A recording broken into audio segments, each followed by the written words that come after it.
The first thing I noticed inside Ember wasn't the music. It was the way the air tasted like money. Boston Seaport glittered outside the windows, but in here the light was all red and gold, slicing across strangers who looked born confident. I wasn't. I'd layered concealer over my single mom exhaustion and told myself this was practice at being normal again. My phone still showed Jen's last text. A thumbs up and a promise to keep Maddie asleep. I kept touching the screen like it could anchor me. So I stayed, acting like I belonged here until it shattered. From the edge of the VIP section, I saw Grant Kincaid before he saw me. He lounged on a curved leather banquette, a neat suit, expensive watch, the relaxed grin I used to mistake for warmth. One woman straddled the space beside him, her hand on his thigh, while another leaned in close, laughing into his ear. Grant's fingers moved like he had paid for the right to touch. The rope and the bouncers made him look untouchable. My stomach didn't drop with sadness. It tightened with fury. I counted 2 minutes, less, and felt something inside me click shut. 8 months earlier, Grant had called me strong like it was a compliment, then praised how I never needed much. I'd believed him because needing less felt safer. Tonight, I'd arranged everything like an operation. Jen arriving at 6:30 p.m., Maddie's pajamas laid out, dinner prepped, my note on the fridge, back before midnight. Maddie is 6, and she still wakes if the house changes its rhythm. I'd promised her I'd be the same. Watching Grant with those women, I realized he loved how easy I was to ignore. He wasn't cheating, he was rehearsing life without me. I left the VIP glow and headed to the bar, not because I needed a drink, but because I needed a decision. The bartender slid me something amber. I swallowed enough heat to turn my thoughts into clean lines. I wasn't going to beg.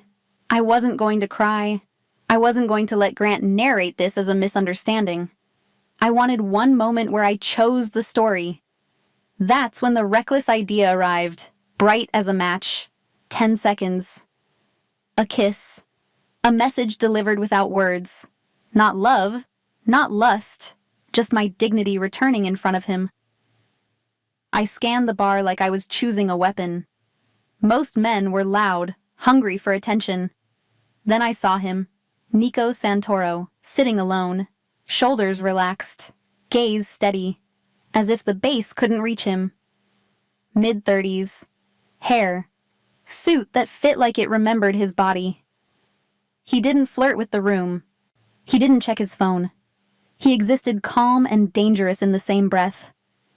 Why did his calm feel louder than the music? Why did I feel safer and more exposed at once? I told myself not to think. I stepped closer. My heart argued. Pride won. I didn't introduce myself like a normal person. I didn't ask if he was single or if he came here often. I simply leaned in and let the truth spill in my head. I needed him to help me burn one bridge. Nico looked up, eyes dark in the club light, and the attention he gave me felt precise, almost surgical. He didn't smile, but something shifted in his expression, like he was deciding whether I was brave or foolish. I could hear my pulse over the bass. I imagined his refusal. I imagined my humiliation doubling. Instead, he rose. His hand settled at my waist with a steadiness that made my knees forget their job. Then his mouth found mine, and the world narrowed to a single fact. He meant it. Not romantically. Something sharper, like a signature on a contract I hadn't read. The kiss was firm, controlled, and somehow quiet inside all that noise. My hands pressed against his chest, and for 10 seconds I wasn't a woman being betrayed or a mother doing math. I was just a heartbeat choosing itself. When he pulled back, my lips tingled, breathless, my mind blank. I remembered the reason again. I turned my head toward the VIP section like I was checking a scoreboard. Grant had gone still. The women beside him were ornaments now, forgotten. His eyes were locked on me, then on Nico, then back on me, as if he couldn't decide whether to be furious or afraid. I told myself the kiss had done its job.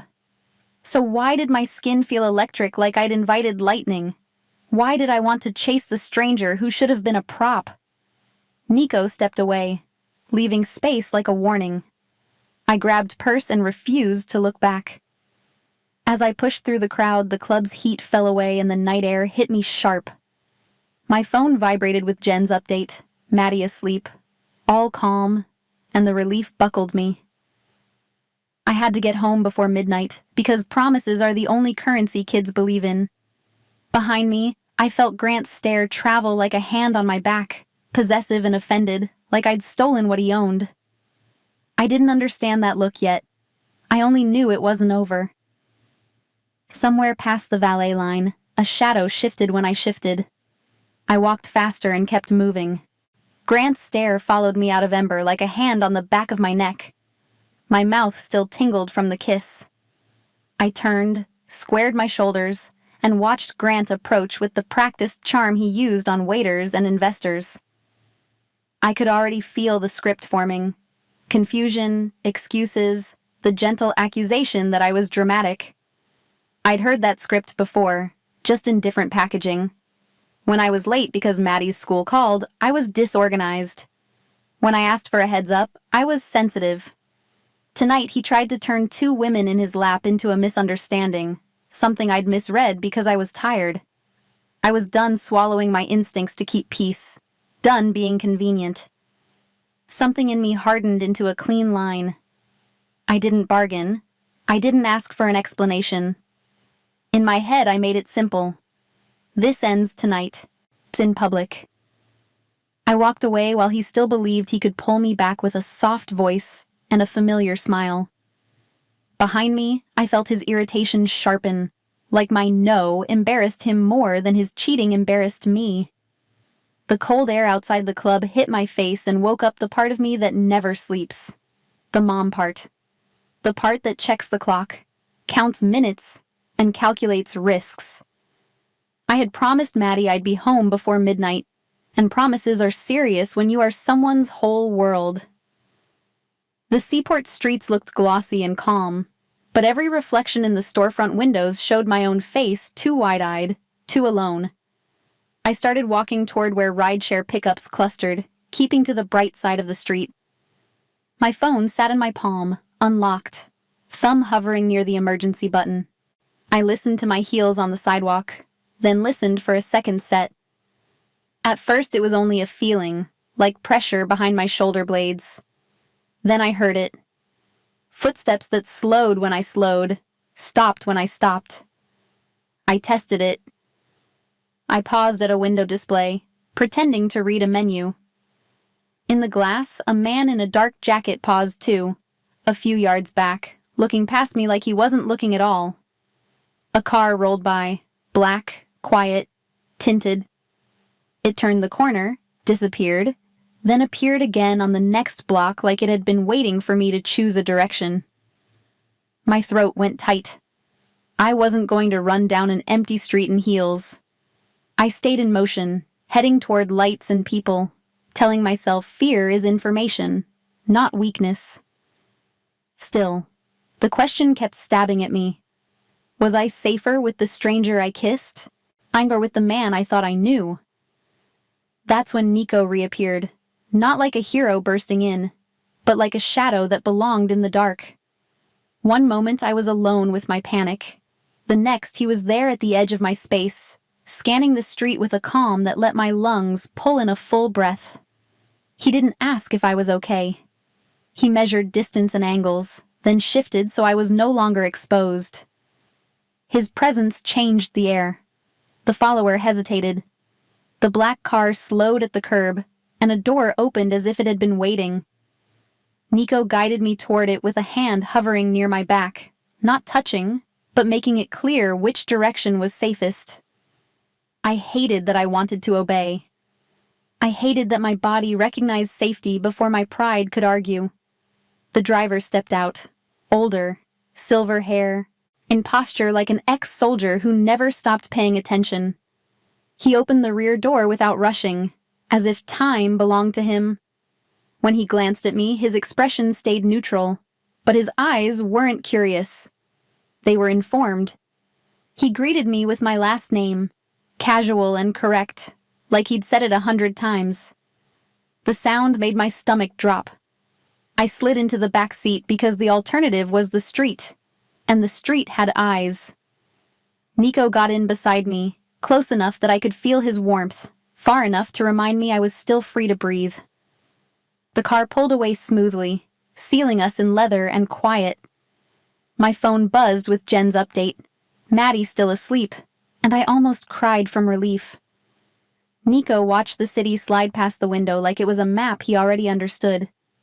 Then he mentioned Maddie, my daughter, as if her name was just another fact. I hadn't said it out loud. I hadn't introduced myself properly, let alone my child. How many people had watched me without me noticing, and how deep did this calm run? The car turned onto a quieter street lined with doormen and dark windows. Ahead, a building rose clean and expensive, cameras tucked into corners like silent eyes. I realized Nico could keep me safe only by controlling the space around me, and I didn't know what that would cost. And I felt the lock click, soft, final, invisible there. Inside the car, the city slid past in smeared lights, and Nico's calm sat beside me like a seatbelt I hadn't agreed to buckle. Relief came first, the kind that happens when you're no longer alone. Alarm followed right behind it because he'd said my daughter's name like it belonged in his mouth. I checked my phone again. Jen's last update was still there. Maddie asleep, cartoons done, teeth brushed. I had promised to be home before midnight, and that promise pressed on my ribs harder than the leather seat. The car stopped beneath a back bay building that looked like glass stacked on stone. Nico didn't glance around like a man hoping no one noticed him. He moved like notice was inevitable. A doorman nodded without curiosity. A private elevator opened with a chime, and the doors closed on the street before I could decide to run. The ride-up was silent except for the faint hum of machinery. I watched the floor numbers rise and wondered when safe started feeling like owned. The penthouse door unlocked with a click that sounded final. Inside, everything was expensive and restrained. Pale wood, black metal, art that looked like it was meant to intimidate. Floor-to-ceiling windows framed the city like a trophy. There were no family photos, no clutter, no proof of ordinary life, only space and control. The air smelled clean in a way that made me think of hospitals. I set my purse down and felt foolish for thinking a stranger's home could be a refuge. Nico stayed a careful distance from me, as if the kiss at Ember had been a transaction already completed. He didn't try to charm me into comfort. He laid out boundaries like procedures, the way a security guard explains exits. I understood the logic even while it irritated me. No opening doors, no answering unknown calls, no stepping outside alone. He said it all with the same calm he'd used on the sidewalk, and that calm made my anger wobble. Was he protecting me, or claiming space in my life? He showed me a guest room that felt like a boutique hotel, then disappeared into another part of the apartment. I texted Jen a quick check-in, then stared at the screen waiting for the 3 dots that meant I wasn't failing as a mother. When her reply came, Maddie still asleep, I exhaled so hard my eyes stung. I peeled off my heels and sat on the edge of the bed, telling myself a lie I needed to survive. This would end in the morning. I was only here because it was practical. Sleep didn't care about my lie. Every time the building shifted, I listened. Every time a siren passed outside, I imagined it stopping for me. The elevator hum in the hallway sounded like a threat. The glow of my phone painted my hands white as I checked the time again and again. I pictured Maddie curled under her blanket, her favorite song playing softly from the little speaker we used at bedtime, and guilt moved through me like ice water. How many eyes had been on my daughter without me noticing? How long had Grant been lying before I caught him? By the time pale morning light reached the curtains, I'd stopped pretending I'd rested. Nico was already up, dressed, focused, as if my panic was just another item on his schedule. He stood at the kitchen island with a laptop open, coffee steaming, and I felt small in my wrinkled dress. He moved through the apartment like he owned every inch of it, but he didn't touch me. That restraint was its own kind of pressure. He talked about getting me home safely, and then, without hesitation, about fixing the weak points in my life. He turned the laptop toward me and showed a still image from a security camera near my building. A black sedan sat across the street, engine off, windows dark. The timestamp matched the hours I'd been at Ember. Another image followed, taken later, the same car in the same spot. My stomach dropped with a sick certainty. This wasn't a jealous boyfriend lingering on a sidewalk. This was surveillance, patient and methodical. Nico's face didn't change. He looked more annoyed than surprised, like he'd been expecting this proof. My phone buzzed before I could form a coherent thought. Unknown number, no name, no warning. The message was short, almost polite, and it proved my lie dead. It referenced Maddie's bedtime song, the one she demanded every night, the one I hummed when she had nightmares. My vision narrowed until all I could see was that screen and the tiny weight of my daughter's name inside it. I swallowed, tasted metal, and felt my hands start to shake. Nico watched my face and seemed to understand everything without being told. In that moment, the breakup stopped being personal. It became dangerous. And all I could think was that I had to get back to Maddie, even if home was already compromised. The message about Maddie's bedtime song turned my hands cold. I didn't get the luxury of panic.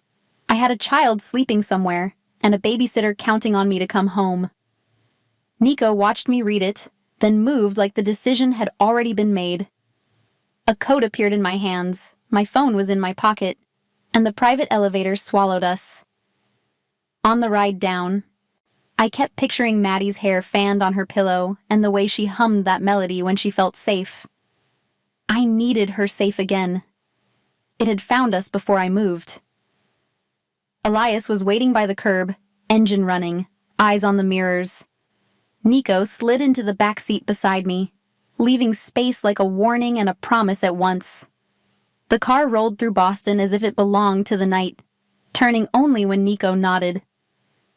I watched streets I knew blur past and realized I'd never actually looked at my city this way, measuring shadows, counting exits, tracking headlights. Elias took 3 different routes toward my neighborhood, and each time we stopped at a light, I felt the same black sedan drift into view, then peel away again. Grant stood outside my building like he owned the sidewalk. He didn't pace or shout.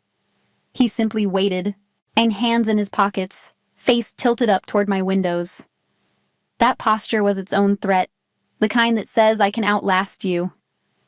My stomach clenched with a new fear, not of him hitting me, but of him telling a story about me. Unstable, emotional, a mother who makes reckless choices. He wasn't Maddie's father, but he had money, friends, and a talent for turning concern into a leash. If he waited long enough, everyone would believe he was the victim. Nico stepped out of the car first, scanning the street, then motioned for me to stay behind him. He didn't square up like a brawler. He just took position, blocking lines of sight, controlling distance. People nearby shifted without realizing it, giving him room the way you give room to something sharp. Grant started with his familiar smile, but it faltered as soon as he recognized Nico. The color drained from his face, and for 1 second I saw panic, not jealousy. It looked like a man spotting a fire he'd helped start and suddenly remembering how fast it spreads. Whatever Nico said with his silence worked. Grant's shoulders tightened, his eyes flicking past Nico as if looking for an escape route that wasn't there. Then he backed away, still trying to look righteous, and disappeared around the corner. Nico didn't chase. He waited until the street relaxed, then walked me inside my building and up the stairs, avoiding the elevator. My hands shook the entire time. When I opened my door, Jen was asleep on my couch, and Maddie's little nightlight glowed in the bedroom. I stood there listening to her breathing like it was prayer for me tonight. Nico stayed in the hallway while I checked Maddie. He's smoothing her blanket and brushing a curl from her forehead. I didn't wake her. I couldn't stand the idea of her eyes opening into this nightmare. Back in the living room, I watched Nico study my apartment, noting weak locks, thin windows, my ordinary life. Grant's concern had always sounded sweet until tonight, when I understood it was ownership in a nicer suit. 3 months ago, he'd asked for a favor through his company, Kincaid Logistics, a rebrand for an import-export division. I'd done it, grateful he trusted my work. As I described the project, I heard how flimsy it sounded. Shipping photos, slogans, a color palette Grant picked because it looked expensive. Nico's attention sharpened. He asked questions that felt like searching my memory for a missing knife. Files, dates, devices. Who else saw them? I told myself he was helping, but my skin still bristled at being examined. I explained my habit. I keep backups of every job, because clients lose things and then blame you. An external drive, labeled with masking tape, sitting in my desk drawer. Nico's gaze went there at once like he expected it. I retrieved the drive with hands that wouldn't stop trembling. It was small, scuffed, ordinary. The kind of object you toss into a tote bag without thinking. In my palm, it felt like evidence. I hesitated, hearing my own pride argue that I didn't owe this stranger anything. Then Maddie coughed in her sleep, a soft sound from the bedroom, and my pride evaporated. I gave Nico the drive because fear makes decisions simple.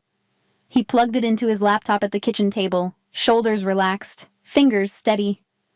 I watched his screen like it could sentence us for the rest.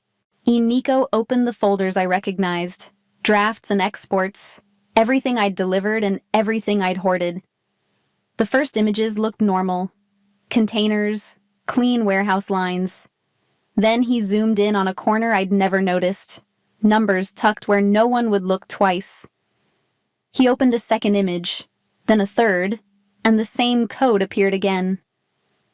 His expression went still. I tried to call it coincidence, but my stomach knew better. Nico turned the screen toward me and let me see the pattern repeating. In that calm voice, he said I hadn't designed marketing. I had designed a front. Nico kept scrolling through my folders like he was reading a language I didn't know existed. I recognized everything on the screen.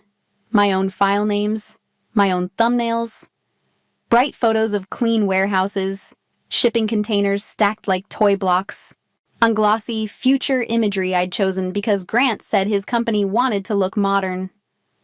Nothing about it had felt dangerous when I made it. Watching Nico zoom in, highlight tiny corners, and compare one file to another, I felt my denial try to stand up and then collapse. At first I tried to explain it away in my head.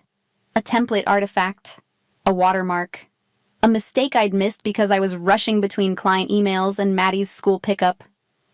Then Nico opened the same image in 2 different views, and the lie became impossible. The pictures were a costume. The real message lived underneath. Not in a dramatic movie way. In a quiet, cruel way, like someone whispering secrets inside something ordinary because they assumed no one would look twice. He didn't lecture me with technical language.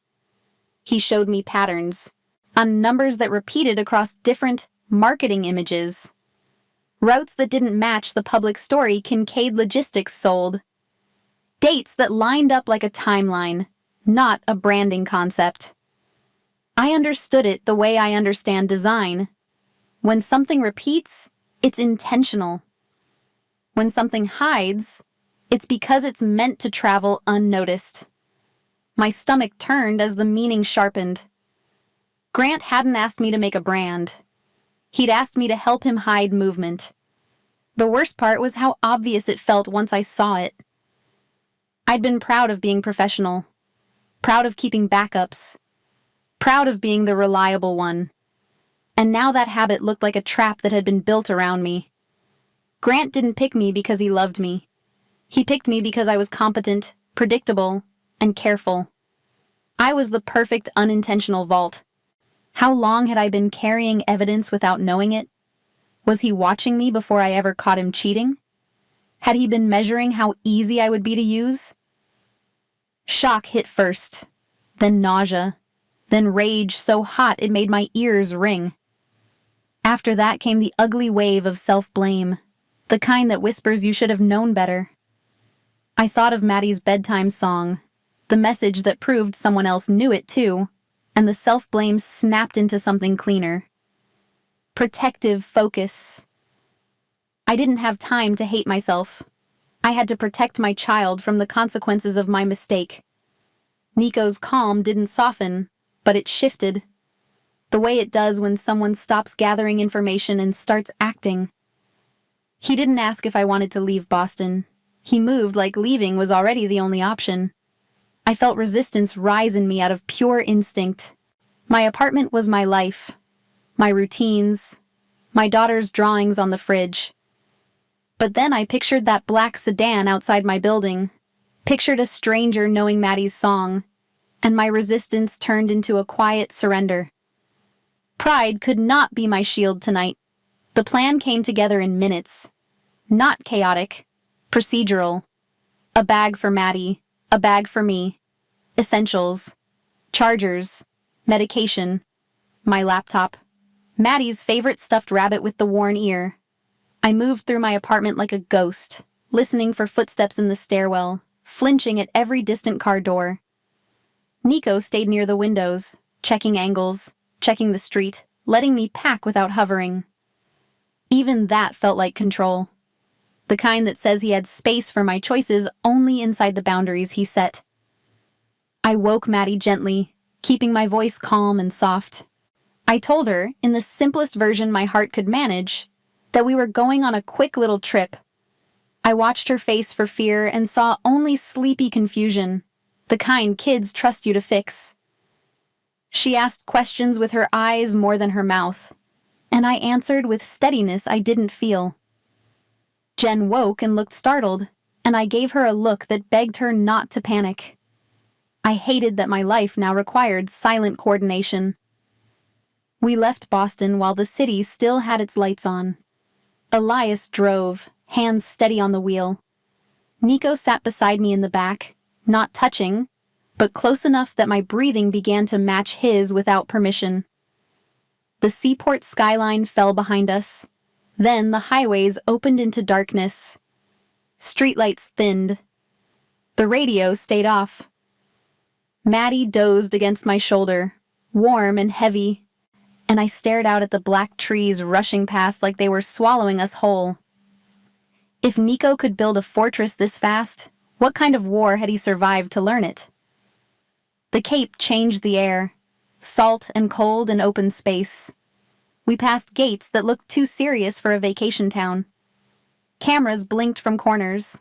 A long driveway curved through pines toward a house that felt less like a home and more like a place designed to wait. Inside, it was clean but not sterile, expensive but not showy.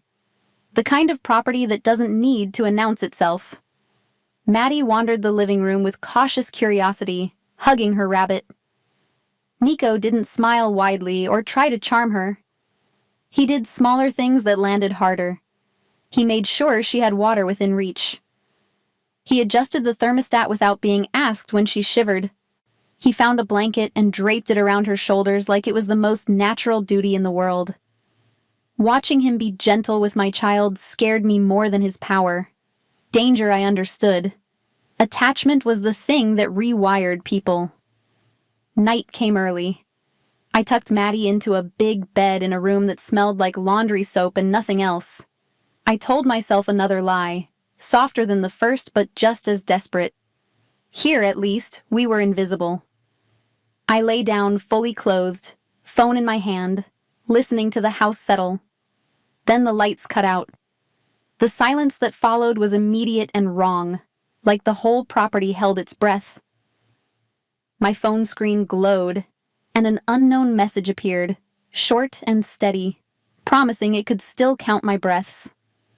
I sat up in the dark, staring toward Maddie's door, and understood the next move wouldn't be mine. It would be the predator's. Power died mid-breath, and the house went hollow. My phone lit my palms, and the message sat there, calm as a hand on my throat. I listened for Maddie's inhale through the wall, then forced my own lungs to match hers. Slow, quiet, obedient, because fear had to be useful. I padded to Maddie's door, counting floorboards the way I counted bedtime steps. I didn't turn on my flashlight. I used the faint moonlight and the little nightlight's dying glow, sliding inside, kneeling beside her bed, touching her blanket to feel warmth and to prove she was still here safe. Maddie stirred, eyelids fluttering, and I smoothed her hair, shaping my face into calm. I guided her off the bed without telling the whole truth, only that we were playing a quiet game. I tucked her rabbit under her arm and led her to the closet where coats slept dark. Downstairs, something clicked, not electrical, but human. A soft thud followed, then the slow scrape of a door easing shut. The sound wasn't random. It was careful, familiar with space. My stomach recognized the kind of confidence I'd seen in Grant all night. The certainty of someone who owns stories. I crouched with Maddie in the closet, one hand over her mouth gently, not to silence her, but to remind her to breathe softly with me. My other hand held my phone like a talisman. I typed Nico's name, hesitated, and watched my screen shake as if it feared sound. Footsteps reached the stairs, unhurried.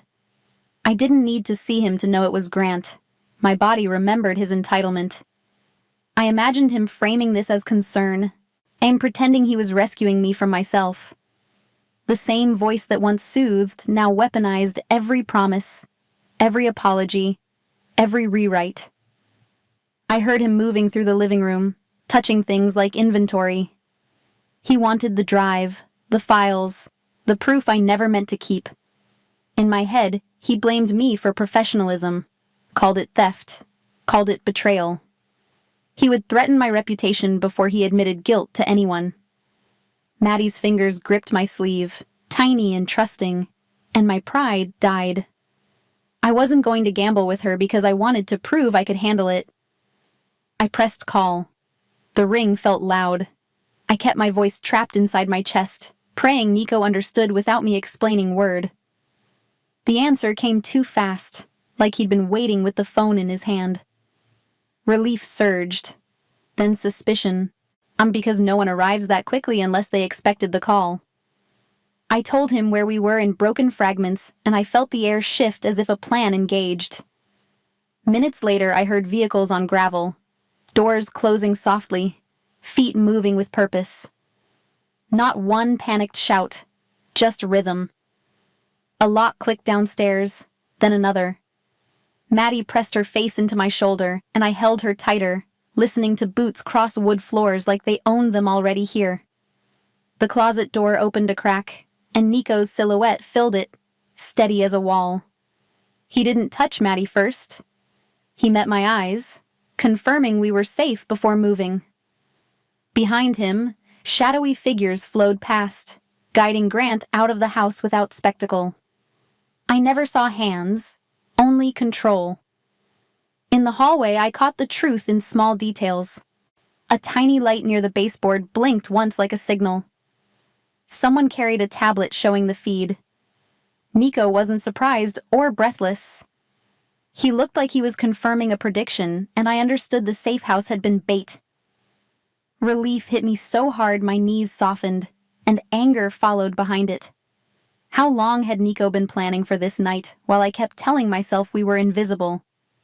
I cradled Maddie against my chest, feeling her heartbeat race with mine.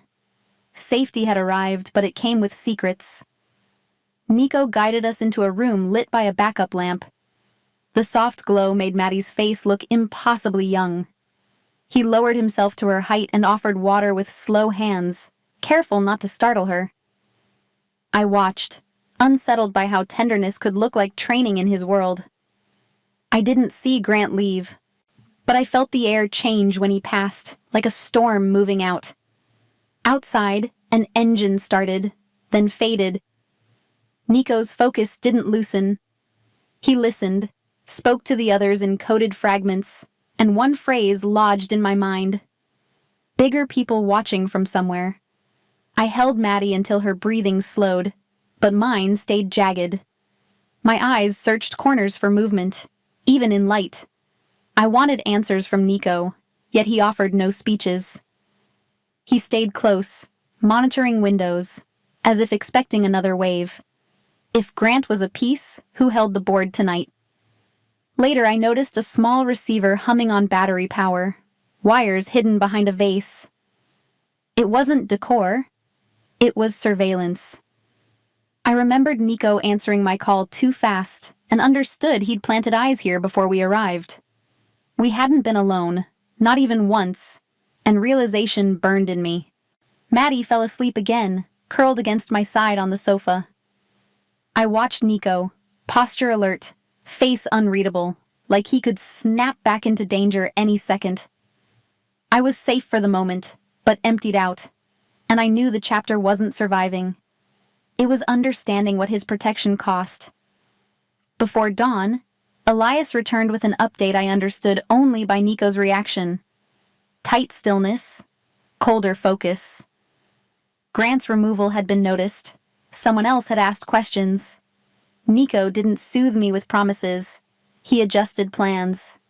I held Maddie closer and realized we'd angered people who never show their faces. By the time dawn thinned the darkness over Cape Cod, my body finally remembered it could shake. I held Maddie against my chest on the sofa until her breathing slowed, and then my hands started trembling as if the fear had been waiting for permission. Nico moved through the house like he was sealing a wound, checking corners, speaking in low fragments I didn't catch, never once asking me to be brave. I kept replaying the moment he opened the closet door, calm as gravity, and realized this had been planned. Elias drove us away before the sun was fully up, the property shrinking behind gates that looked innocent in daylight. The ride felt too quiet for what we'd survived. Maddie slept in the back seat, rabbit tucked under her chin, while I watched Nico's profile in the windshield reflection and wondered what it meant to be rescued by someone who never explained the rules. Safety, I learned, can feel like being packed into a box marked fragile. I didn't choose the destination, but I chose to keep my daughter alive. The place Nico took us to wasn't the glossy penthouse above Back Bay.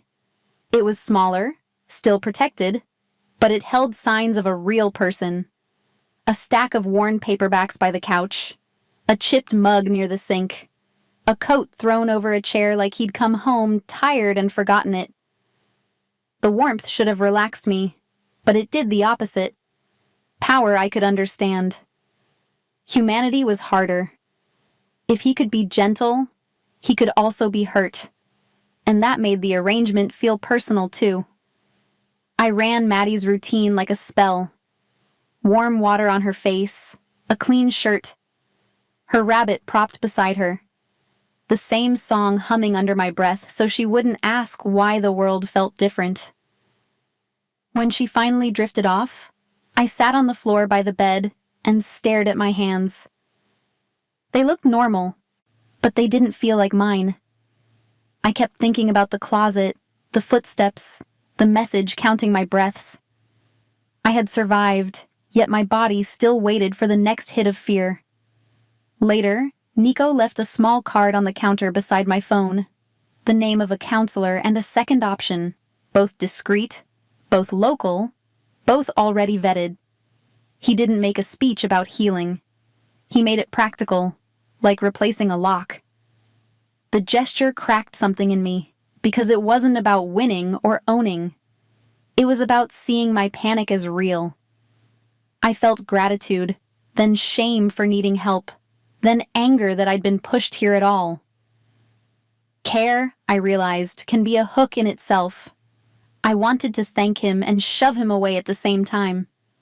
Being protected by Nico felt different from being controlled by Grant. Yet my chest recognized the pattern. Someone else shaping my choices. I had spent years building a life where Maddie and I could breathe, and in 3 nights it had been rearranged around someone else's rules. I needed boundaries, not cages, even if the cage came with soft blankets. What does it mean when someone saves you after everything I survived, and I still feel trapped? Nico never tried to sell me romance. He offered reality.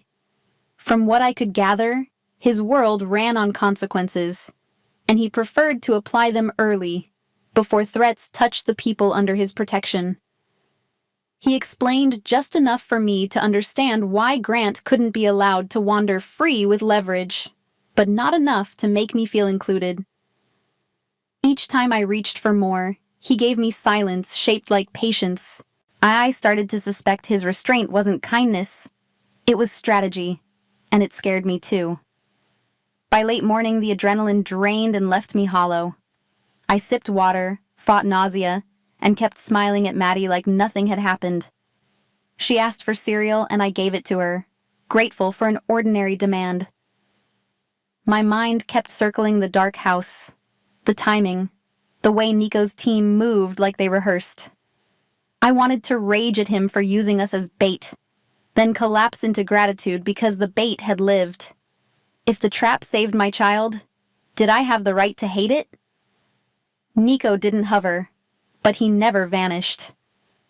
He checked the perimeter, swapped batteries and devices I pretended not to see, and stepped away whenever his phone buzzed. Through half-closed doors I caught fragments, ports, schedules, someone demanding confirmation. He returned with the same steady face and offered me room to breathe, yet the silence between us felt negotiated. He wasn't just cleaning up a break-in. He was managing a chain from the start. If Grant was reckless, who taught him to hunt, and who expected him to fail? That afternoon, a sealed envelope appeared without postage, like it had been carried by someone who never gets seen. Inside were papers with my name and Maddie's, language about protection, counsel, and a record that painted me as unwitting. A card listed an attorney for mothers pulled into rich men's messes. At the bottom, a note warned the files had attracted attention beyond Grant, and that quiet depended on cooperation. My stomach dropped. The danger hadn't ended. It had changed shape, and Nico was on calls in the next room. That envelope sat on the counter like a quiet threat dressed as paperwork. I read it twice, then a third time, because my brain kept insisting words could protect us the way locks did. It said I was unwitting it, offered an attorney, it promised structure, but paper did not change the fact that someone knew Maddie's song. The signatures and seals felt like costumes too, meant to make fear look legal. I watched Nico in the next room, making silent calls, and I understood the danger had grown past Grant and into a system that did not need faces. Nico finally sat with me, not close enough to crowd, but close enough to hold the air steady. He explained in plain terms that Grant had been useful, a friendly front with clean hands, and that the files on my drive were the real commodity. Men with money do not panic over a breakup. They panic over leverage. Grant had panicked when he saw Nico because he knew who actually owned the board. Nico said the unseen people did not care if Grant lived comfortably, only that the evidence stayed controlled. Hearing that made my stomach go cold all over. He needed a quiet meeting. He told me a neutral set of ears that could calm the ripples before they became waves. My first instinct was to refuse. I did not want to be hauled across states like luggage. Especially not with Maddie. I had spent years building a life where I made the calls even when I was scared, so I insisted on coming on, keeping Maddie beside me, on knowing where we were going and why Nico did not like it. I could feel that. But he adjusted anyway, because I would not sign my freedom away again. We left with the sun still low, the roads wet from night fog, and the world pretending nothing had happened. Elias drove while Nico watched maps and messages, and I watched Maddie's face in the mirror trying to memorize peace. At a rest stop, families bought coffee and snacks, and I felt like an intruder in normal life. I kept scanning cars, reading license plates like prayers, checking reflections in windows. Public places looked safe, but I had learned safety could be an illusion built on distance. Somewhere behind us, someone was calculating moves, and we were pieces that breathed. Washington, D.C. greeted us with marble flags and crowds that made me feel both hidden and exposed. The hotel lobby smelled like polished stone and perfume, and every camera in the ceiling suddenly looked personal. Nico moved with quiet authority, guiding us through elevators and hallways without asking the front desk anything twice. Maddie wanted to press every button, and I had to laugh softly while my mind counted exits. In the museum the next afternoon, school groups swarmed like birds, and I kept one hand on Maddie's shoulder as if she could float away. I couldn't stop scanning faces. At a fountain near the National Mall, Maddie chased the spray with her rabbit tucked under one arm, giggling like the world had never hurt anyone. For a few minutes, I let myself pretend I was a regular mom on a weekend trip, not a woman hiding evidence in a hard drive. I watched her smile and felt my throat tighten with love and grief at once. This was what I was protecting, not pride, not revenge, not any man's reputation. Nico stood a steps back, letting her take up space, and I saw the gentleness in him without explanation. It scared me because it felt real. That night in the hotel room when Maddie finally slept, I sat on the edge of the bed and listened to the city's distant sirens. Nico was in the adjoining room on quiet calls, and every time his voice dropped, I imagined another door closing somewhere. My phone buzzed with an unknown message that didn't threaten directly, only implied my protection had an expiration date like a loan coming due. My shoulders tightened instantly. Public lights and locked elevators could not keep out eyes that were already inside the system. I wondered how to fight someone I could not see.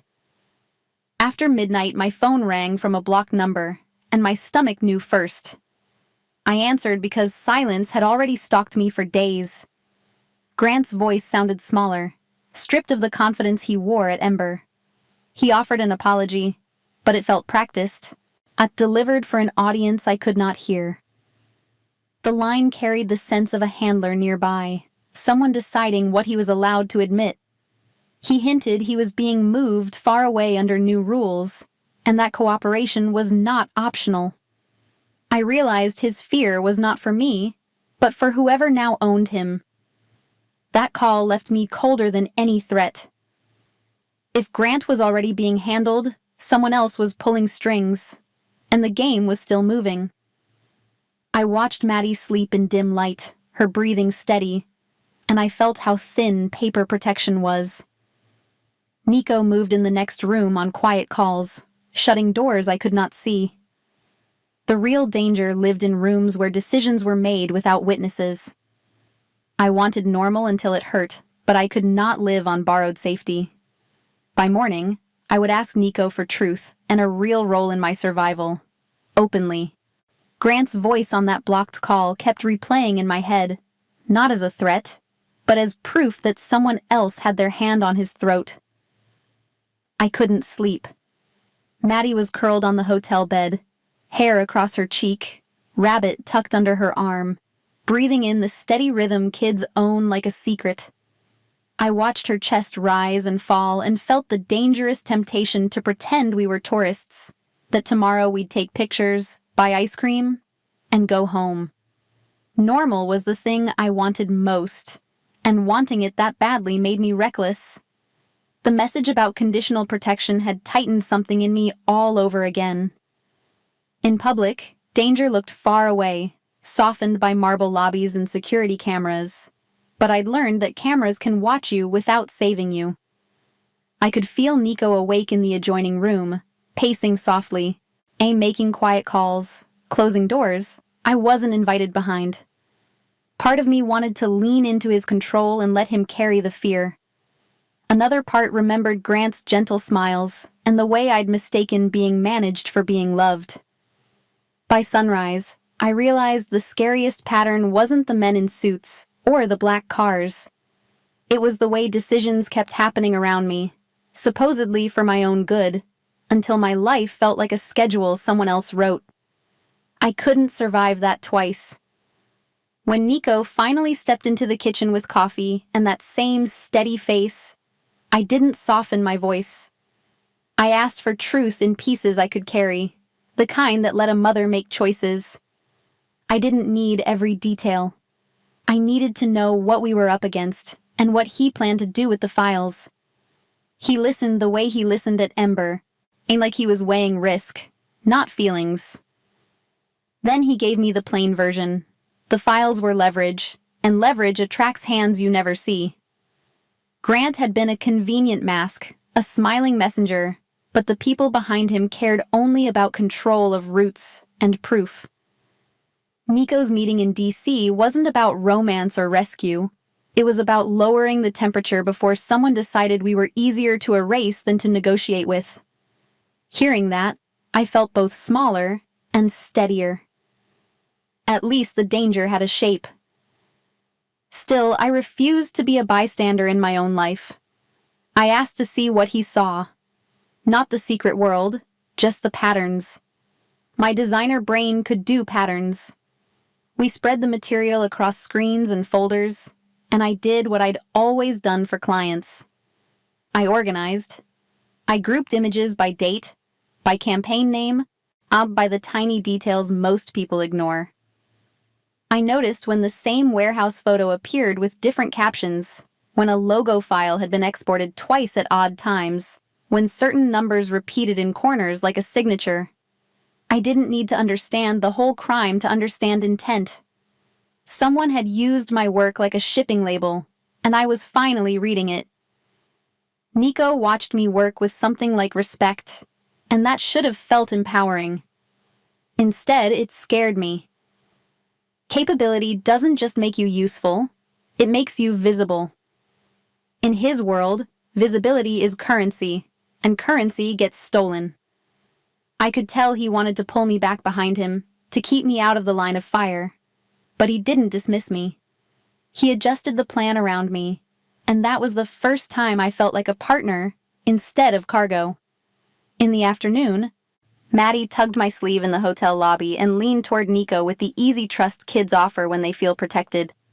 She didn't ask if he was dangerous. She acted like he was the safest thing in the room. That word, safe, landed in my chest like a bruise and a blessing. I had chased safe through bad relationships and late nights and careful budgets, thinking I could build it alone.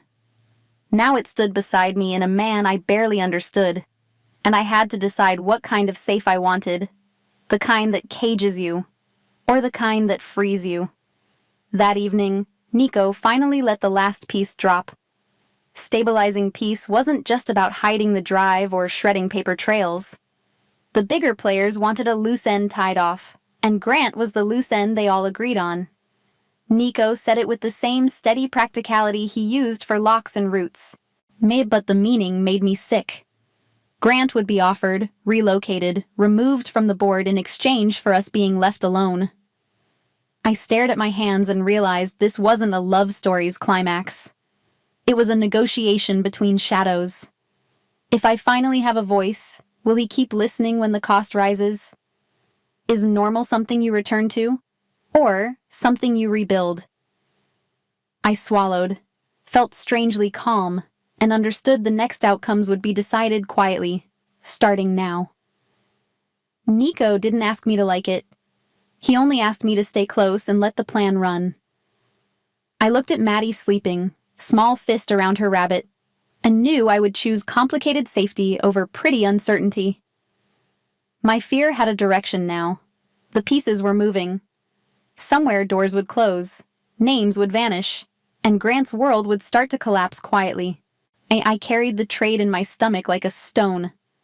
Nico had said the unseen people wanted a loose end, and my brain kept trying to pretend he meant paperwork. not a person.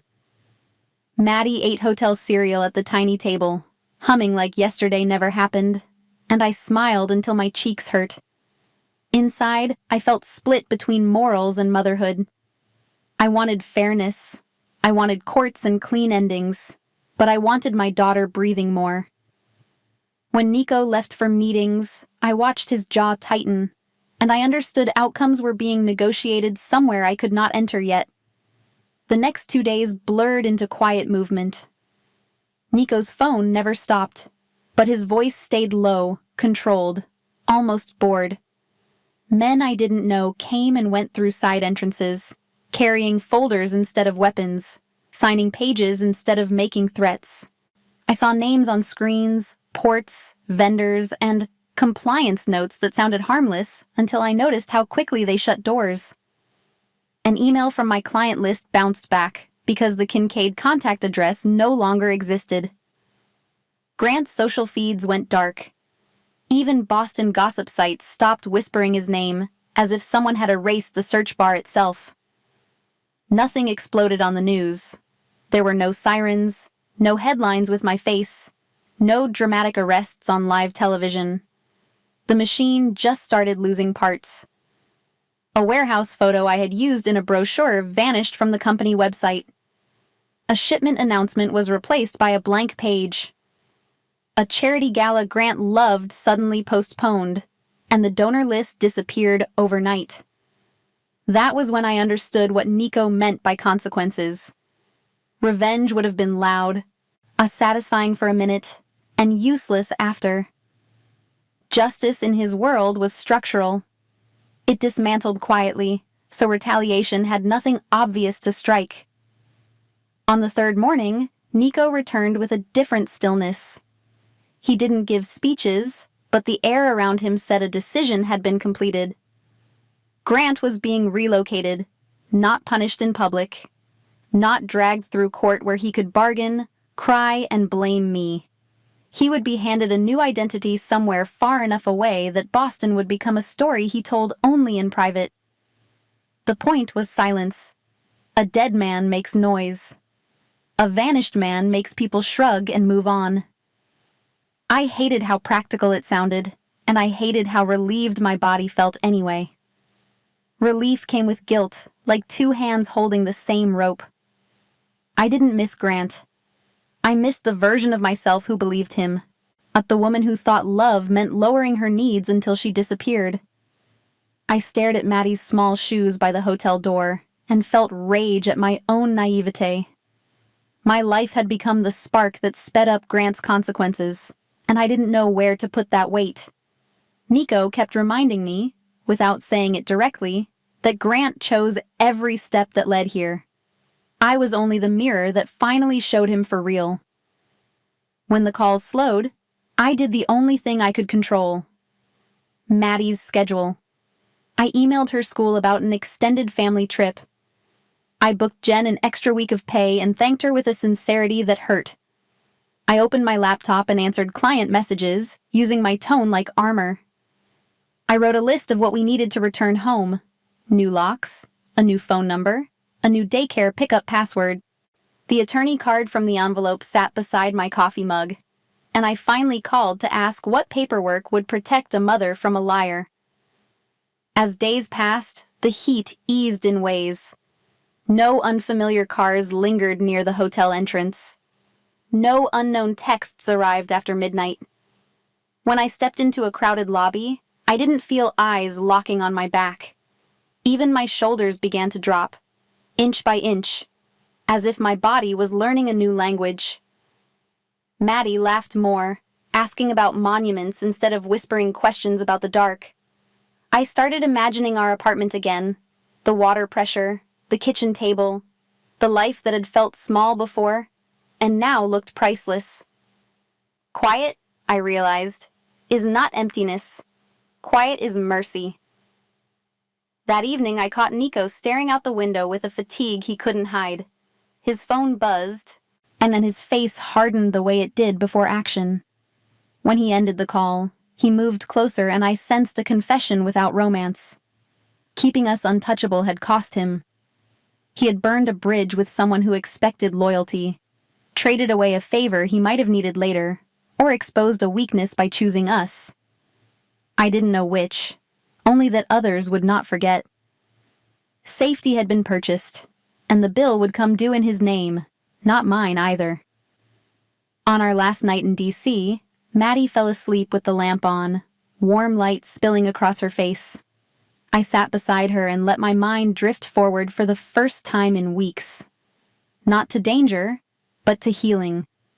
I imagined therapy appointments, school mornings, work deadlines, boundaries spoken out loud. I imagined a home where I didn't scan windows every minute. Nico was in the other room, on quiet, planning, carrying the weight I couldn't see. I knew I could breathe, but I also knew the aftermath would define us. The next chapter wasn't survival. It was choice. 3 weeks after Washington, the first morning I noticed the change was boring. I stood at my kitchen sink in Boston, waiting for coffee to drip, and I realized I was not checking the window every 10 seconds. My shoulders were down. The building noises were just building noises. Maddie patted in wearing mismatched socks, asking for waffles, and my brain stayed in the room instead of racing ahead to exits. The quiet felt unfamiliar, like wearing a sweater that used to itch but suddenly fit. I breathed in, slowly, and let the air stay in my lungs, for I believed we could heal again. Normal returned in inches. At 7:30 a.m., I packed Maddie's lunch, unchecked her backpack for the permission slip, and walked her to the corner where the bus stopped. I answered client emails on my phone while she waved, then I worked at my desk with the door open so I could hear the hallway. Some days I designed logos, other days I fixed invoices and chased late payments. I paid Jen for after-school care until my nerves trusted the schedule again. I still carried my keys like a weapon, but I no longer slept in my clothes. That alone felt like a victory. I started counseling on a rainy Thursday. The office smelled like tea and clean paper, and I sat on a couch that did not judge me. I talked about betrayal, about how I ignored my instincts because I wanted peace, about how fear rewired my body to scan and brace. The counselor did not tell me to be strong. She asked me to be honest, and an honesty was harder. I learned to name control, even when it arrived wearing concern. I learned to separate caution from panic, and I practiced breathing until my heart stopped sprinting. After session, I walked outside feeling lighter, not fixed. Nico and I also rebuilt rules into boundaries. I told him what I could accept, updates, choices, and the right to say no. He stopped using silence as an answer, at least with me, and started explaining the shape of his decisions without handing me every detail. I learned that partnership does not mean equal danger. It means equal dignity. Some nights he stayed on the other side of the room while I worked, giving me space instead of supervision. Other nights I asked him to sit closer, because closeness can be chosen, not demanded. When I felt fear, I said it out loud, finally. And he did not become a saint. He still took calls that made the room colder, and sometimes he left for meetings he could not describe. But I saw him step back from certain jobs, the ones that required him to gamble with lives for profit. He delegated more, planned more, and came home earlier. The bridge he burned showed up as tension behind his eyes, a careful scan at restaurants, a pause before he opened our door. I stopped pretending love could erase his world. Instead, I asked myself a quieter question. Could we live with it, together? Most days, the answer surprised me gently. The moment I stopped holding my breath came on a Saturday afternoon. Maddie and I were baking box brownies, flour on her nose, and Nico was reading at the table with that worn mug. Maddie climbed onto his lap without asking permission, acted like it was the most normal thing in the world, and showed him her drawing from school. She called him safe the way kids name facts. Nico did not flinch. He simply held the paper carefully, as if it mattered, and I felt something settle inside me. Not ownership, not rescue. Belonging. Earned slowly. I wiped my hands and let my smile stay. I used to believe my strength meant enduring whatever came, staying quiet, making things easier for everyone else. That belief almost ruined me. The kiss at Ember looked reckless from the outside, but it was the first time I chose myself without asking permission. It ended a life built on slow betrayal and started a life built on decisions. I learned that intuition is not drama, it is data. I learned that self-respect is a boundary you defend even when your voice shakes. Rebuilding was not glamorous. It was emails, therapy, and saying no until it sounded like truth. That is what saved us. Sometimes I wonder how many women are taught to confuse control with love. How many of us accept small humiliations because the alternative feels lonely? I think about you listening now, and I ask you gently, what does safety mean to you? Freedom or protection? For me, it became both. Freedom to speak, protection that does not erase my agency. Nico and I still disagree. We still renegotiate. But the difference is I am not shrinking to fit his life. He is making space in it, and I am deciding where that space ends. If you have been silenced, you know how hard this is. Grant is gone. Not in a dramatic headline, but in the quiet way powerful systems erase liabilities. Some mornings I still wake expecting another unknown message, and my fingers hover over my phone, but nothing arrives. The city noise has returned to background, and my home has returned to mine. I keep the attorney papers in a folder, not because I live in fear, but because I respect reality. Nico keeps his own safeguards, too. We do not pretend danger never existed. We simply refuse to let it define every hour. That choice is the clearest kind of peace. I earned it, day by day. When I look back at that night in Ember, I do not romanticize it. I see a woman who finally stopped accepting crumbs, even if her courage looked messy. I see a mother who learned that love without respect is just another trap.